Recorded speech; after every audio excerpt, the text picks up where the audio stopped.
Muy bien, pues Romanos 4, capítulo 4, versículos del 1 al 15. Hoy nos toca esta porción de la Escritura. Demasiado bueno y sin embargo cierto, ese es el título que le he puesto. Y sin embargo cierto. La semana pasada vimos en qué consiste la justicia de Dios. Lo vimos desde un punto de vista teológico, casi sistemático. O sea, era una explicación objetiva de Pablo. Sin embargo, lo mejor para terminar de entender estos temas consiste en poner ejemplos. Lo mejor para terminar de entender estos asuntos es aplicarlos a casos concretos. Por eso Pablo hoy nos va a poner dos ejemplos. Nos va a hablar de David y nos va a hablar de Abraham. Dos ejemplos de carne y hueso. Es curioso que uno vivió 500 años antes de la promulgación de la ley y otro 500 años después. Y sin embargo, tanto uno como otro fueron declarados justos por la fe y no por las obras de la ley. Así que hoy vamos a seguir con el mismo asunto, la justicia de Dios, pero aplicado este tema a dos personas. Recordad, la idea central es la justificación por la fe. Esto es un producto de la gracia de Dios y se recibe mediante la fe, mediante la fe, y resulta en nosotros en una nueva posición delante de Dios. Pablo nos va a presentar, como os decía, el primer ejemplo, que es Abraham, y vamos leyendo en el 1, 2, 3, 4 y 5. Dice: ¿qué pues diremos que halló Abraham nuestro padre según la carne? Porque si Abraham fue justificado por las obras, tiene de qué gloriarse, pero no para con Dios. Porque, ¿qué dice la Escritura? Creyó Abraham a Dios y le fue contado por justicia. Pero al que obra, no se le cuenta el salario como gracia, sino como deuda. Mas al que no obra, sino cree en aquel que justifica al impío, su fe le es contada por justicia. Bien. Este es el tema de temas, la justificación por fe. La gracia y la justificación por fe o se sostienen juntas o juntas se derriban. Lo peor de la religión, de la cristiana en general y de las sectas cristianas en particular, es que oscurecen la gracia. La oscurecen con todo lo que le añaden: obras, jactancia, ritos, y la oscurecen con todo lo que le quitan, porque la jactancia aplasta la humildad del seguidor sincero. El rito ahoga el agradecimiento del que quiere expresarle al Señor sus anhelos, su amor, sus sentimientos, y el rito ahoga el agradecimiento del que quiere expresarle al Señor sus anhelos, su amor, sus sentimientos. La prepotencia del que dice que sabe abofetea al siervo que ha recibido la unción. Y es así como los supuestos servidores y ministros anulan a las ovejitas sinceras, a los pequeñitos en Cristo, esos que han creído de verdad, porque primero han oído, segundo han entendido, tercero han obedecido y quieren disfrutar del reino, quieren disfrutar de la obediencia a su palabra. Estos son los que por ahí se les denomina como asesinos de la gracia. Estos darán cuentas a Dios por su legalismo, por su ritualismo encorsetado, por su soberbia, por su desobediencia a la palabra y por su persecución a los pequeñitos que desean seguirle con humildad, entendimiento, obediencia, servicio y, ¿por qué no?, con su sentimiento, con sus emociones. ¿Recordáis en Marcos 9, el versículo 42 dice el Señor: cualquiera que haga tropezar a uno de estos pequeñitos que creen en mí, mejor le fuera que se atase una piedra de molino al cuello y se le arrojase en el mar? Estos judíos, con sus historias no escriturales, habían pervertido el significado de lo que la ley y los profetas habían dicho ya de Abraham, siempre añadiendo la escritura. Y Pablo no podría haber elegido un personaje mejor para hacer ver a los judíos que estaban equivocados con respecto a su posición en cuanto a la justificación del hombre y por tanto en cuanto a la salvación. Con su vida, estamos hablando de la vida de Abraham, y lo dicho en las Escrituras, Pablo desmonta todo el andamiaje que los religiosos, que los judíos habían construido, demostrándoles que lo que él explicaba sobre este tema ya venía en la ley y los profetas. La justificación por la fe era una promesa de Dios desde la antigüedad. porque Dios siempre se agradó de aquel que actuaba por fe y le desagradaba quien actuaba por puro ritualismo sin creerse aquello que hacía.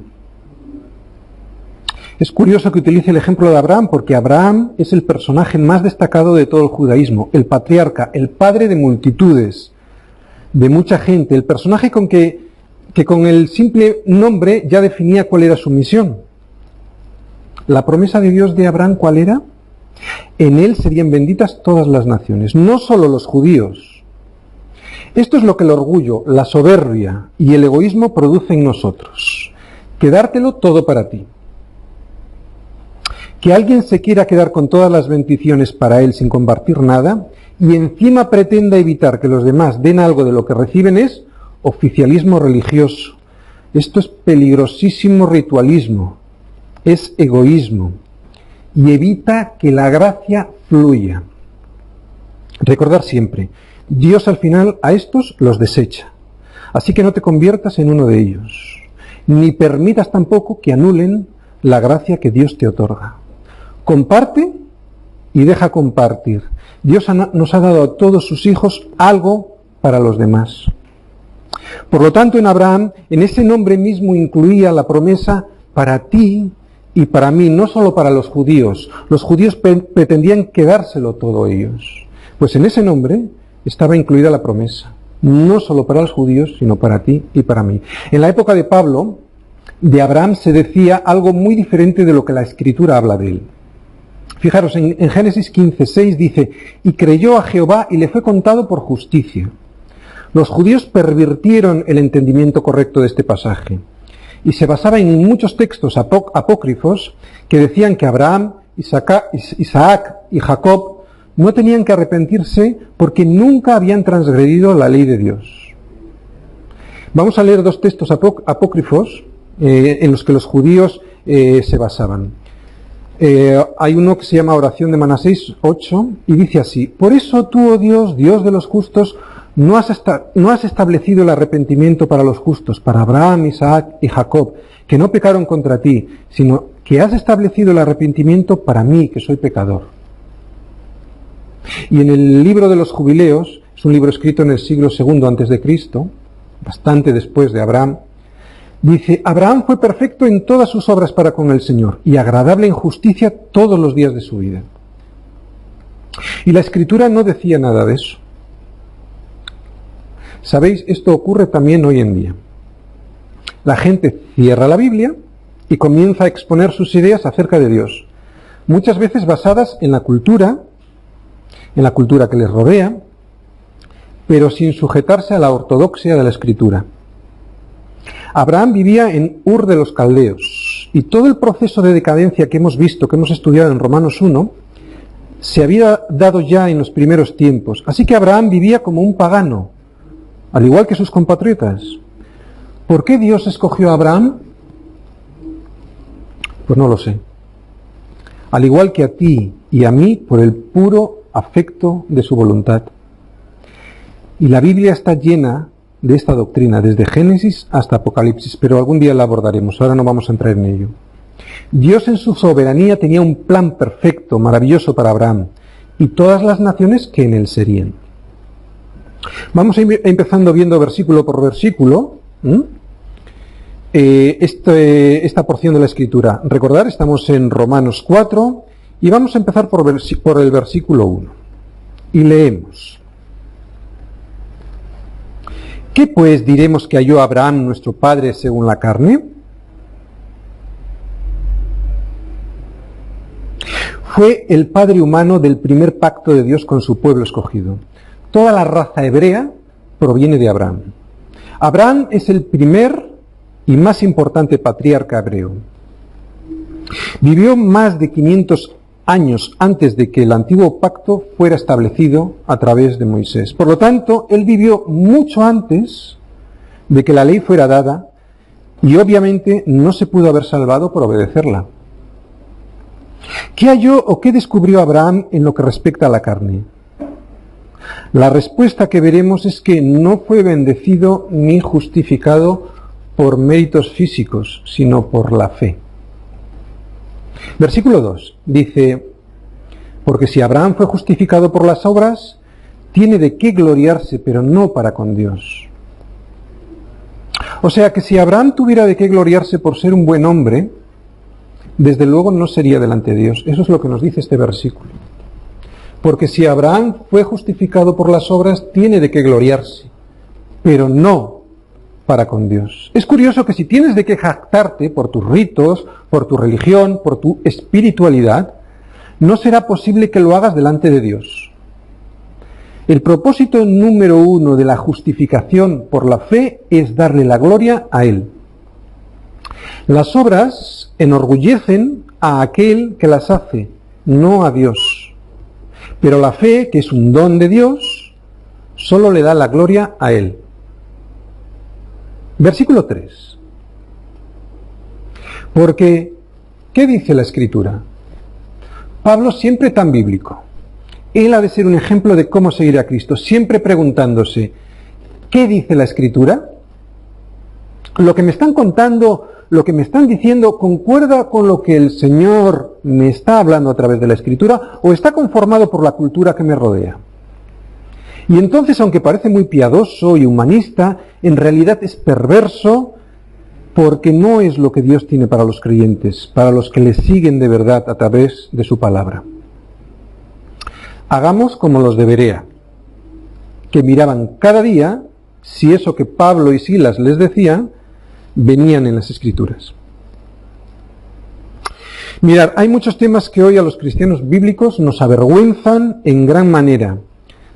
Nos avergüenzan tal y como se abordan desde una supuesta basada fe del Evangelio. Temas cuyas respuestas que dan hoy algunos cristianos, entre comillas, tan solo hace 20 años hubieran escandalizado a cualquier persona, no solo a los cristianos.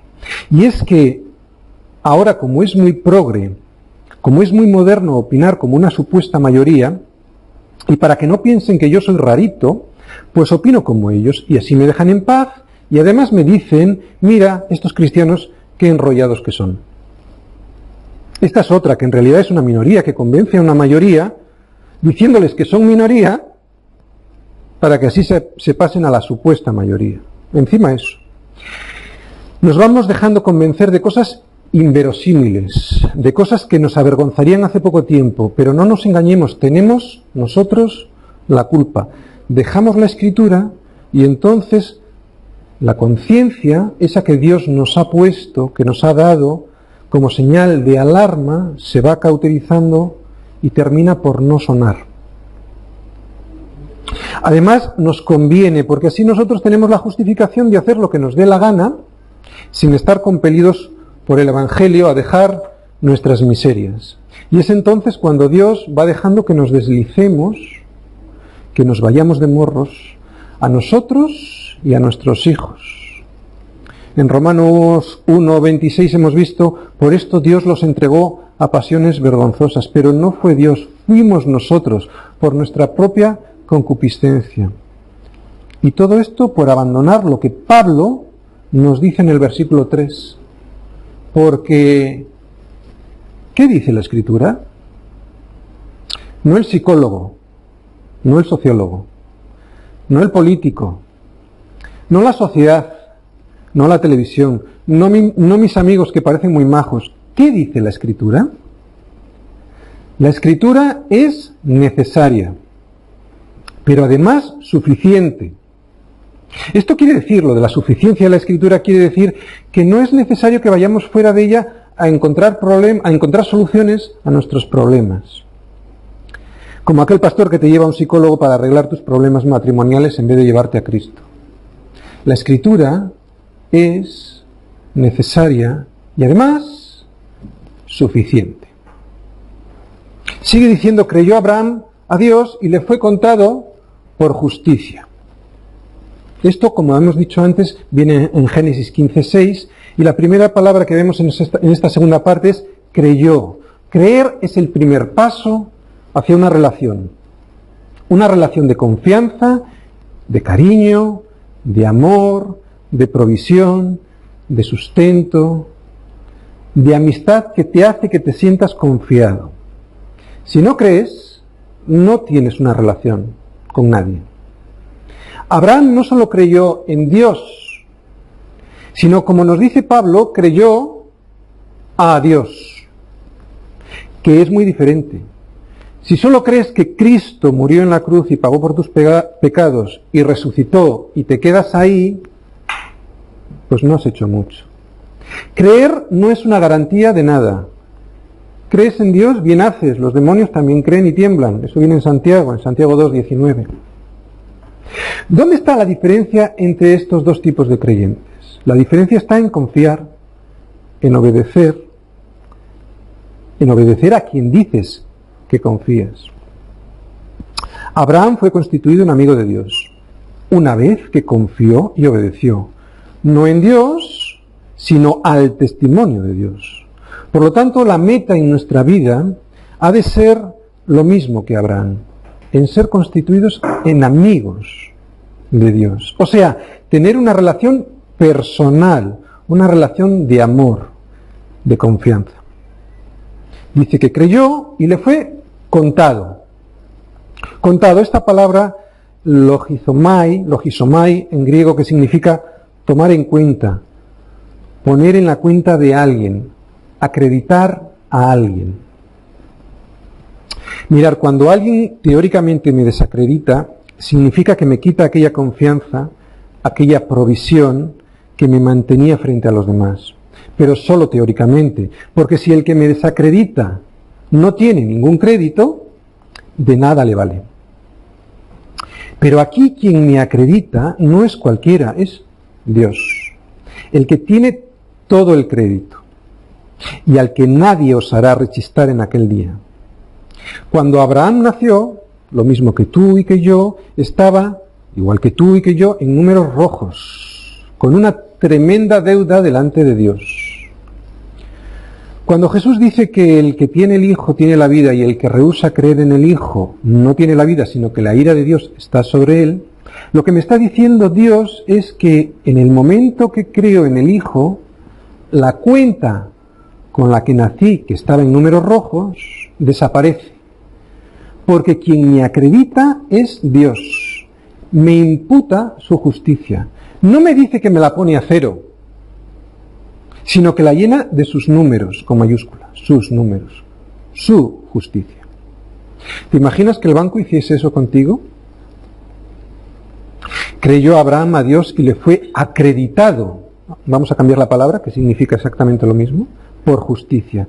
No quedó a cero, sino con un tremendo saldo que no se puede uno ni imaginar. Abraham era un pagano, no era ninguna joyita celestial. Y cuando creyó a Dios, le fue contado por justicia. Recordar que la diferencia está en la A. Si tuviese algo de lo que gloriarse, de ninguna manera sería para con Dios. Porque no es que hiciese las cosas perfectas, estamos hablando de Abraham. La fe de Abraham no era perfecta, como no es perfecta la fe de ningún creyente. Tuvo que enfrentar pruebas que muchas veces terminaron en desobediencia. Los que conocéis en Génesis la historia de Abraham, os habréis dado cuenta. Muchas veces terminaron en desobediencia. Pero siempre regresaba a Dios por fe. Y el Señor honraba esa fe y continuaba renovando sus promesas. Siempre que existe fe verdadera, el Espíritu Santo ilumina la mente y el corazón para que reconozcas al Dios único y verdadero, y Él te capacita para responderle, como hizo con Abraham. Versículo 4. Pero al que obra no se le cuenta, no se le acredita el salario como gracia, sino como deuda. ¿Qué quiere decir aquí Pablo? Lo voy a explicar con un ejemplo, para que se entienda mejor. Cuando tú cobras tu nómina, no le llenas de besos y abrazos a tu jefe por haberte pagado. Nada que ver. Ya que en realidad es una deuda que él tiene contigo y cuando te pagan, te dan lo que te mereces, lo que se ha pactado.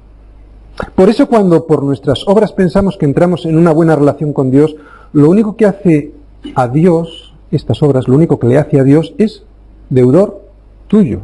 Y eso, como comprenderás, es una absurdez. Dios no es deudor de nadie, Dios no me debe nada a mí, Pero ¿quién soy yo para pensar que Dios me debe algo? Es más, si me debiera algo, sería justicia. Y ay, si me diera su justicia. Por eso dice, pero al que obra no se le cuenta, no se le acredita el salario como gracia, sino como deuda. Porque cuando tú obras, se te debe. No es gracia. Versículo 5. Mas al que no obra, sino cree en aquel que justifica al impío, su fe le es contada por justicia. Mira, hay un significativo contraste en este versículo. Dice al que no obra, sino cree. No dice al que obra y el que no obra, sino el que no obra, sino cree. Porque creer no significa no obrar. Creer no es una actitud pasiva, sino activa, que depende de mi relación, de mi confianza de lo que Dios es y produce en mí, no de lo que yo hago. ¿En quién hay que creer? En aquel que justifica al impío. Dios no justifica a los que se creen buenos. Dios salva únicamente a la persona que no confía en sus propias obras, sino que cree en aquel que justifica al impío. Hasta que una persona confiese que es un impío, no es candidato para recibir la salvación, ya que sigue confiando en su propia salvación, en su propia bondad. Dios ama justificar al impío. Impío, la palabra en griego es asebes, es el irreverente con Dios, sin temor a Dios. No solo irreligioso, sino aquel que actúa contra las demandas de Dios. Lo peor que Dios se puede encontrar. Y sin embargo, Dios se goza llegar a estas personas si es que terminan reconociendo su impiedad. Ya lo dijo Jesús en Lucas 5 del 31 al 32. Los que están sanos no tienen necesidad de médicos, sino a los enfermos. No he venido para llamar a justos, sino a pecadores al arrepentimiento. Esto nos ha de servir para llegar más fácilmente a las personas que son de esta manera, sabiendo que Dios se goza al justificar a estas personas, a los impíos, cuando se arrepienten. Pero la justicia no solo es un fin en sí mismo.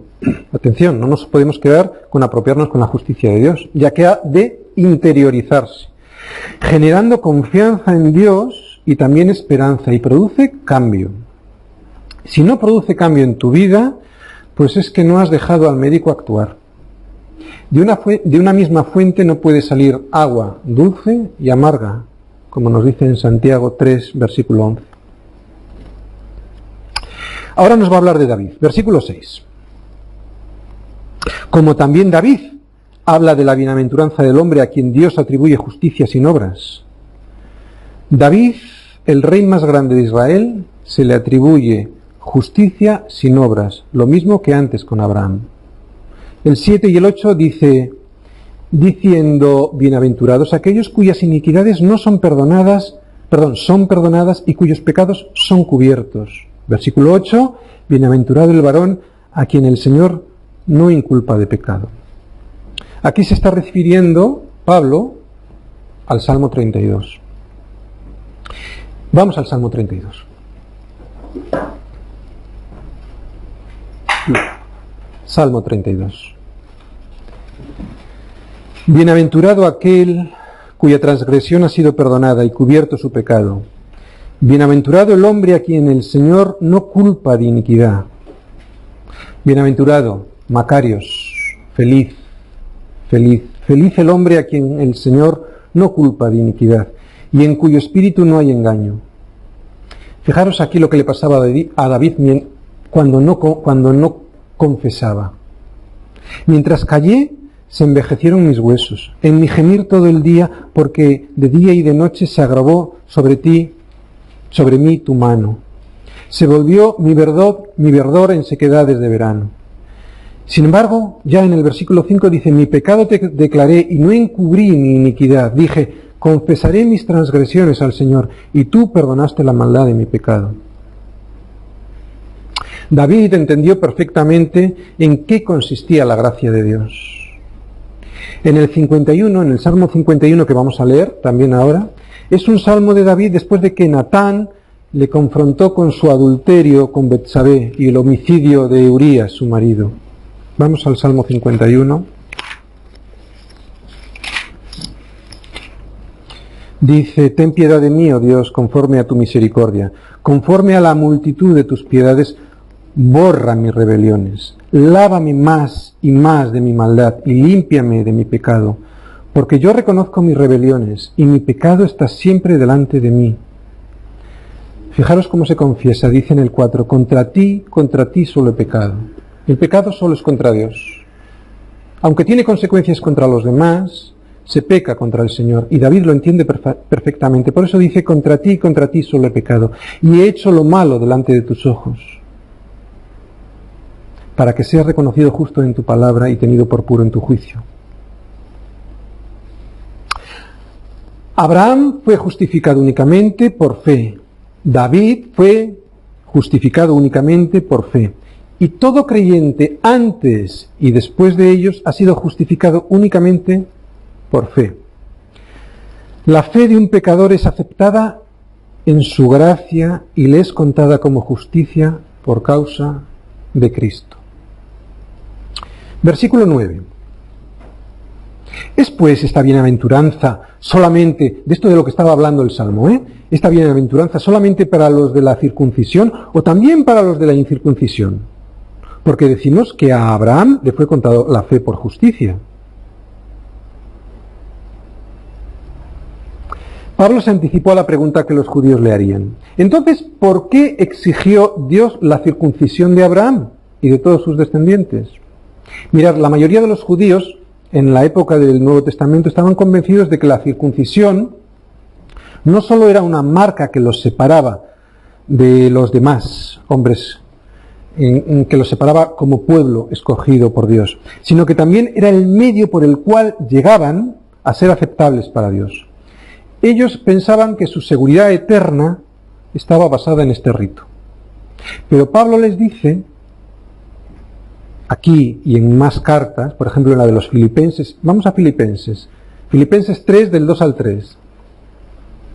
Fijaros lo que les dice: guardaos de los perros, guardaos de los malos obreros, guardaos de los mutiladores del cuerpo, porque nosotros somos la circuncisión, los que en espíritu servimos a Dios y nos gloriamos en Cristo Jesús, no teniendo confianza en la carne. Nosotros, dice, somos la circuncisión, los que en espíritu servimos a Dios y nos gloriamos en Cristo Jesús, no teniendo confianza en la carne.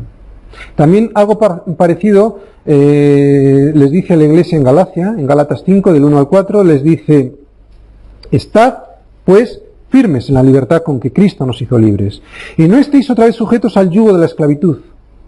He aquí, yo Pablo os digo que si os circuncidáis, de nada os aprovechará Cristo. Les está diciendo, si hacéis obras, olvidaros de la obra de la gracia. O vais a un lado o vais a otro. Volvemos a leer. Porque yo Pablo, y aquí yo Pablo, os digo que si os circuncidáis, de nada os aprovechará Cristo. Y otra vez testifico a todo hombre que se circuncida, que está obligado a guardar toda la ley de Cristo, toda la ley. De Cristo os desligasteis. Los que por la ley os justificáis, de la gracia os habéis sido. Os habéis caído, dice. Una persona que confía en la circuncisión o en cualquier otra ceremonia u obra está anulando la obra de Cristo hecha a favor suyo. Versículo 10. ¿Cómo, pues, le fue contada? ¿Estando en la circuncisión o en la incircuncisión? No en la circuncisión, sino en la incircuncisión. Estábamos diciendo, está preguntando Pablo, ¿cómo le fue contada a Abraham esa justicia? Y dice, no fue en la circuncisión, porque fue circuncidado muchos años después. Le fue contada estando incircunciso. Por eso dice, no en la circuncisión, sino en la incircuncisión. Esta justicia, esta bienaventuranza, le fue contada desde el momento en que creyó. Y eso fue antes de la señal del pacto de la circuncisión. ¿Qué fue antes, la circuncisión o la justificación? Yo me bautizo. ¿Por qué me bautizo? Porque creí y recibí la justicia de Dios, no para justificarme delante de Dios por la obra del rito. ¿Pongo mi confianza en los ritos o en lo que Cristo hizo en la cruz del Calvario?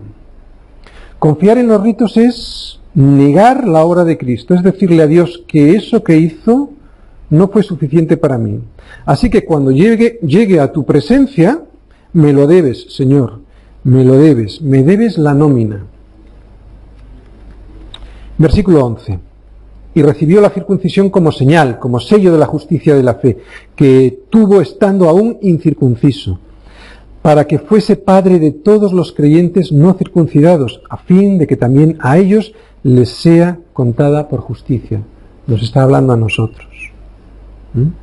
En un sentido racial, Abraham es el padre de todos los judíos, y en un sentido espiritual, él es el padre tanto de gentiles, o sea, de los creyentes no circuncidados, como de los judíos creyentes, quienes son de la circuncisión. Fijaros, pasa lo mismo con el bautismo, ya lo hemos comentado, y con la cena del Señor. Son señales de que algo previamente ya ha ocurrido en el corazón. El rito no tiene ningún mérito en sí mismo. Y ni el agua del bautismo, ni tampoco el pan y el vino de la cena del Señor, tienen ningún poder en sí mismos. Son recordatorios externos de una realidad interna, la salvación por medio de Jesucristo. Versículo 12 dice, sino que también siguen las pisadas de la fe que tuvo nuestro padre Abraham antes de ser circuncidado. Está hablando de nosotros, los que seguimos las pisadas de la fe. Tú y yo hemos sido invitados a seguir las pisadas de Abraham.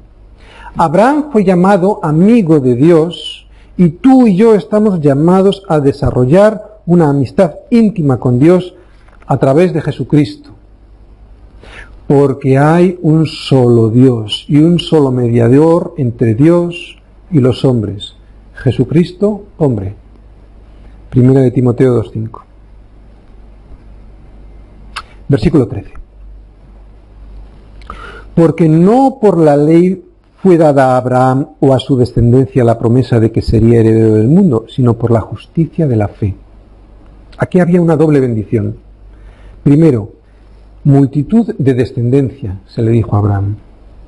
Y segunda, que en él serían benditas todas las naciones de la tierra. Por eso se dice que él sería heredero del mundo. Ya hemos dicho que cuando Abraham fue declarado justo ante Dios, él no estaba circuncidado, ni tenía en su posesión la ley mosaica. Por lo tanto, fue la fe que puso en Dios lo que le justificó. Versículo 14. Porque si los que son de la ley son los herederos, vana resulta la fe y anulada la promesa. Mirad, si los hombres fuesen capaces de guardar perfectamente la ley de Dios, serían sin duda herederos de Dios. Pero esto es imposible de cumplir. Pero si fuese posible, Pablo nos dice que vana resultaría la fe y anulada la promesa. ¿Por qué? Porque si Dios me lo debe, entonces no hay ni fe ni promesa. Cuando un trabajador mío espera la nómina al final de mes, la espera porque es por ley, no porque sea por gracia. No es un regalo inmerecido mío. Es un derecho, no es una promesa basada en la fe o en la esperanza. ¿Entendéis? Ha hecho un trabajo y se le debe. Por eso está diciendo, porque si los que son de la ley son los herederos, estamos anulando la fe y la promesa de Dios. Estás diciéndole a Dios, es absurdo lo que hiciste con tu hijo en la cruz. Vana resulta nuestra fe y anulada la promesa que Dios nos hizo. Versículo 15. Pues la ley produce ira, pero donde no hay ley, tampoco hay transgresión. El que transgreda un punto muera irremisiblemente, se dice. La ley genera pues ira, no gracia. La ley fue dada para que el hombre reconozca su incapacidad de producir justicia y se refugie en la gracia de Dios. Transgresión, dice ahí, transgresión. Parábasis es la palabra en griego que significa ir más allá, cruzar la línea. Dios quiere que tu corazón sea de Él, porque Él te ama y te ha amado hasta la muerte y muerte de cruz. Así que nuestra relación con Dios no debe basarse sobre nuestras obras, sino tampoco sobre nuestra espiritualidad, ni sobre nuestros ritos, sino sobre la fe. Creyó Abraham a Dios y le fue contado por justicia. Si esta tarde pudieras creer esta verdad, que Cristo murió en tu lugar hace 2000 años en la cruz, que tú y yo nacimos con un balance terriblemente desfavorable en nuestra cuenta y que Dios promete llenar ese balance con sus justicias, con mayúscula, no con las tuyas y con las mías, que son como trapo de inmundicia, si tan solo pudieras creer en Jesús, en que Él murió por ti, entonces tendrías el regalo de la vida eterna. Amén.